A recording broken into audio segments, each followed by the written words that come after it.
Nesse vídeo, vamos falar sobre as relações alimentares. Os seres vivos na natureza encontram-se relacionados de diversas formas, podendo interagir de muitas maneiras.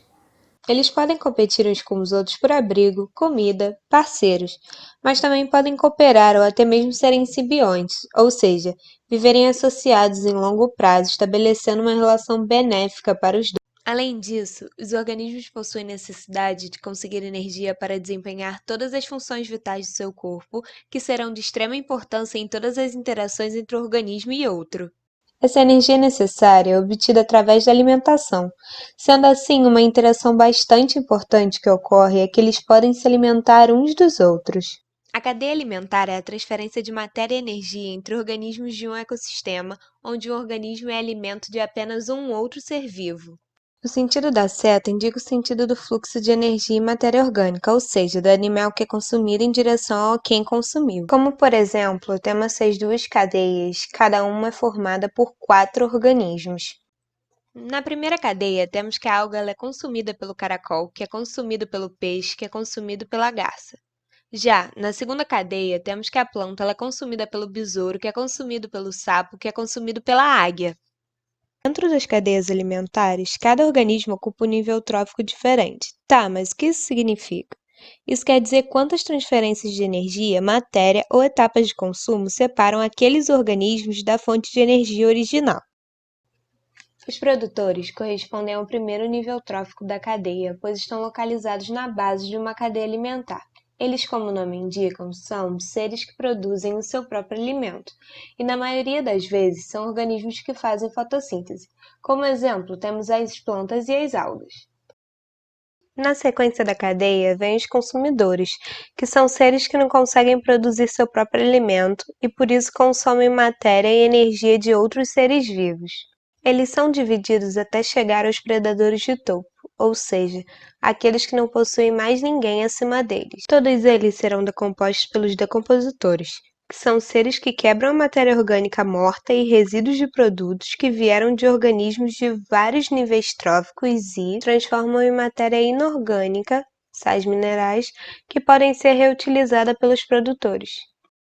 Seres detritívoros, ou seja, comem detritos ou restos orgânicos, além de se alimentarem da matéria orgânica, também a fragmentam, deixando-a mais acessível para bactérias e fungos realizarem a decomposição, como por exemplo, temos lesmas, minhocas e caranguejos.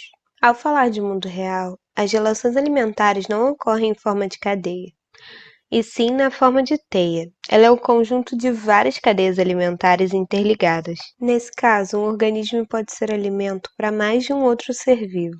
Isso faz com que um mesmo indivíduo possa ocupar mais de um nível trófico. Os animais onívoros são aqueles que podem se alimentar tanto de plantas quanto de outros animais. Logo, podem ocupar mais de um nível trófico. Por exemplo, um humano, quando come uma verdura, ocupa o segundo nível trófico, e quando come um boi, ocupa o terceiro nível trófico.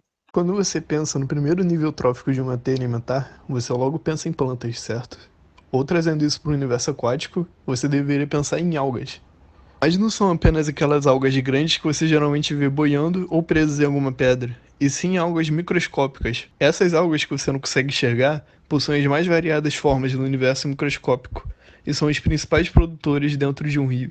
Porém, não apenas algas ou plantas são os principais responsáveis por toda a produção de um rio. Na verdade, a maioria dos rios depende mais de folhas que caem de árvores na margem do rio, a chamada mata ciliar, do que dessas algas. A partir do momento que essas folhas caem na água, estas serão consumidas por diversos organismos, sendo primeiro colonizadas por fungos e bactérias, e posteriormente servirão de alimento para animais maiores, chamados fragmentadores, como por exemplo, caranguejo, pitus e larvas de mosquito. Como você pode perceber, cada organismo funciona como uma peça em uma teia trófica, cada um com sua função específica, independente dos outros organismos dessa teia.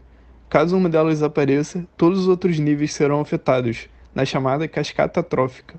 Em um exemplo básico, em uma cadeia composta por capim, gafanhotos, sapos e cobras, caso você retire o sapo, logo as cobras irão morrer de fome e desaparecerão, além dos gafanhotos aumentarem muito a sua abundância, consumindo todo o capim e logo depois desaparecendo também pela falta de comida. Mas além disso, cascatas tróficas podem ter efeitos invisíveis e complicados, muito além do desaparecimento de espécies.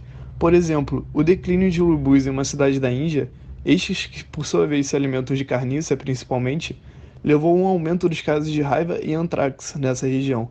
Agora, qual a ligação de uma coisa com a outra? Bem, com o declínio de urubus, houve uma maior disponibilidade de carniça, o seu principal alimento na região. Isso fez com que o maior número de cachorros e ratos, principais transmissores dessas doenças, fossem atraídos para esses locais pela disponibilidade de alimento, explicando assim o aumento desses casos. Outro exemplo está em maior número de incêndios no leste da África, onde com a chegada da peste bovina, diversas espécies nativas de grandes herbívoros, como búfalos e gnus, foram dizimados, aumentando assim a abundância de seu alimento, a grama, que por sua vez, durante a época seca, servia como combustível para grandes incêndios. Chegamos então ao fim do vídeo sobre relações alimentares. Esperamos que vocês tenham gostado e até o próximo vídeo.